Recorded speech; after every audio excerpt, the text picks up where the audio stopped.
mesti lihat segmentasi rumah itu sangat lebar ya.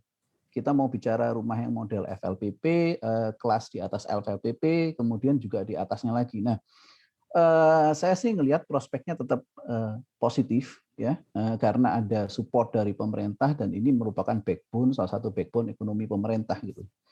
Nah, memang di tahun 2020 secara keseluruhan memang ada kontraksi ya, pertumbuhannya tidak yang seperti yang diharapkan, malah mungkin terkontraksi sekitar 3% menurut catatan saya, tetapi dengan kontribusi terhadap PDB yang tiap tahun naik, di 2020 itu kontribusi sekitar 13,6% ya.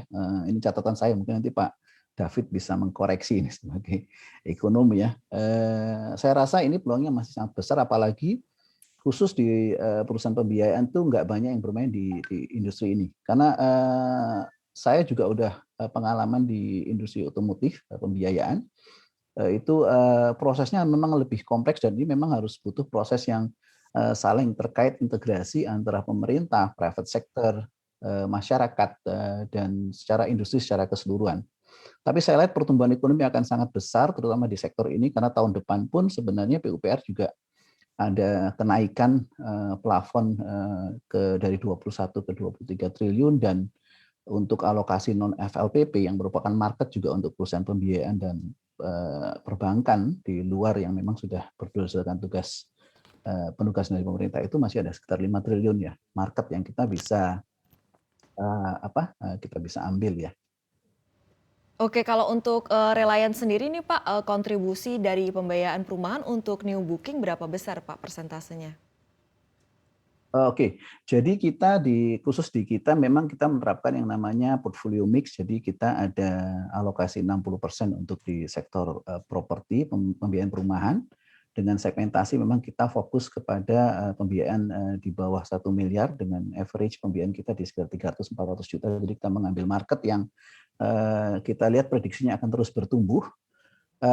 Di kita pembiayaan booking kita justru meningkat ya di tahun 2020, menarik ya, di segmen kita itu meningkat menjadi 80% ya, termasuk dengan adanya insentif ini.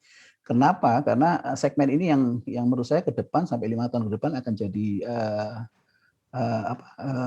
salah satu market yang menarik ya, karena bayangkan sekarang dengan konstruksi ada LRT, kemudian pertumbuhan transportasi dan juga pertumbuhan dari industri yang cocok untuk para milenial, sektor perumahan dengan tiket size dengan harga seperti itu yang sangat menarik dan akan bertumbuh, dan saya yakin akan bertumbuh akan lebih besar di tahun-tahun mendatang ya.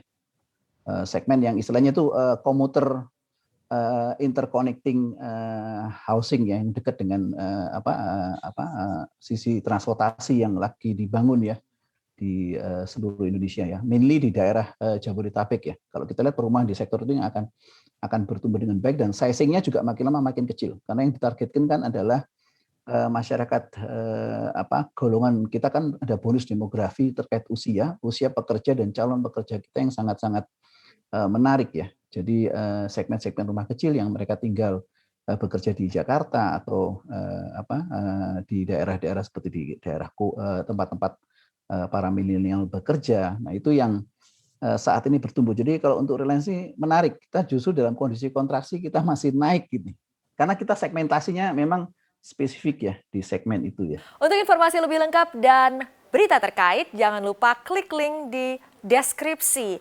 Install juga aplikasi CNBC Indonesia di App Store maupun di Play Store dan please subscribe ya guys.